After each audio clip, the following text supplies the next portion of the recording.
Hello Wanderers, kereta cepat nantinya setahun lagi akan dioperasikan. Kita tahu pihak KCEC telah mengasih tahu ke publik bahwa akhir 2002 siap beroperasi.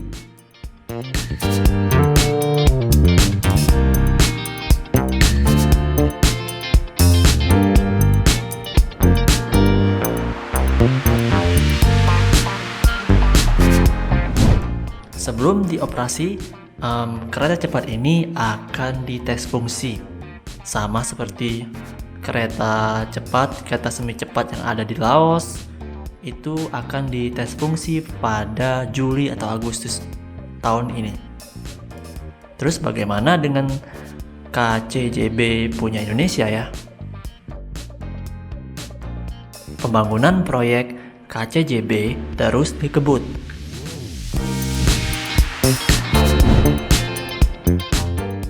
Kereta cepat Jakarta-Bandung menargetkan Agustus 2022 bisa dilakukan tes komisioning.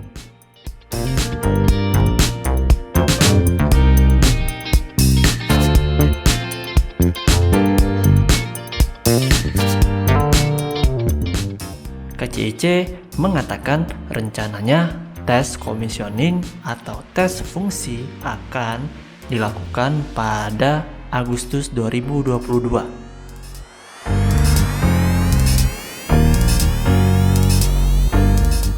Saat ini, High Speed Railway Kontraktor Konsorsium KCIC beserta pemanufakturan, sarana dan prasarana terkait didampingi oleh KAI sedang merumuskan checklist untuk semua subsistem yang dibutuhkan kereta cepat Jakarta-Bandung.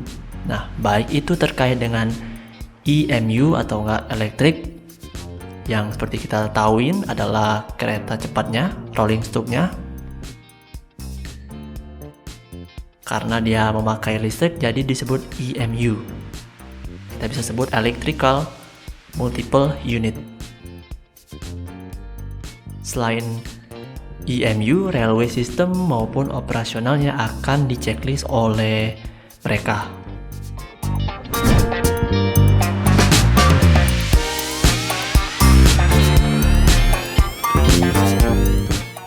Jadi, mereka akan tes komisioning pada Agustus 2022. Di sisi lain, pembangunan dan penyediaan prasarana dan sarana KCJB juga menjadi prioritas dan berjalan paralel.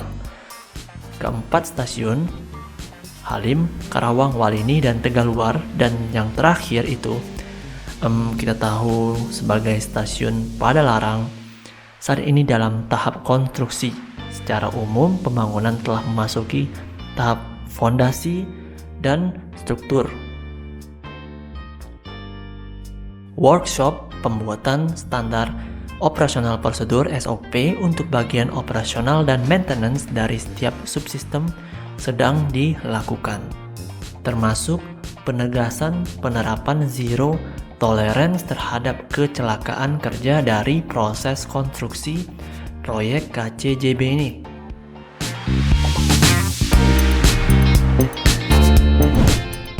Menurut KCIC, ketika ditemukan kendala, mereka senantiasa mendorong semua kontraktor untuk mencari solusi efektif sehingga persoalan bisa teratasi. Melalui monitoring rutin mingguan, progres pembangunan dan percepatan yang dilakukan dapat terpantau dan direspon sesegera mungkin agar target pekerjaan di tahun 2002 dapat dipenuhi.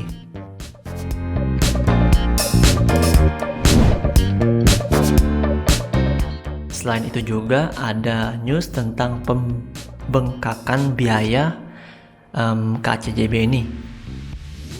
Jadi saat ini mereka melakukan kajian internal dengan pihak terkait untuk diketahui feasibility study pembangunan KCJB yang dilakukan pada tahun 2015. Seiring dengan berjalannya waktu dan proses, tentu ada inflasi yang terjadi, apalagi di tahun 2020 terjadi pandemik COVID. yang membuat seluruh industri terkena dampaknya.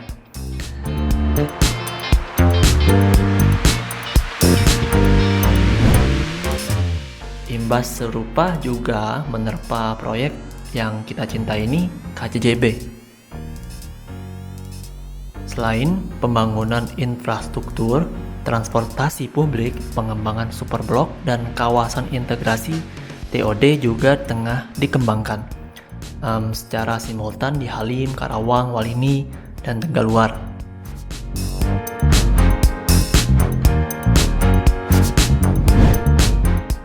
Oke, Sobat Maju, jadi seperti itulah lika-likunya pembangunan proyek ini. Tapi harus tetap bisa dioperasikan agar dapat mengurangi cost run yang lebih parah lagi.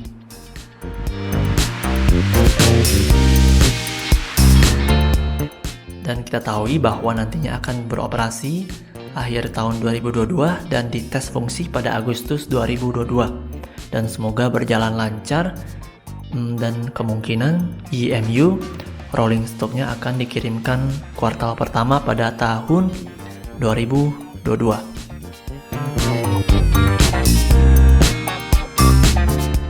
Okay guys, I see you on the next episode.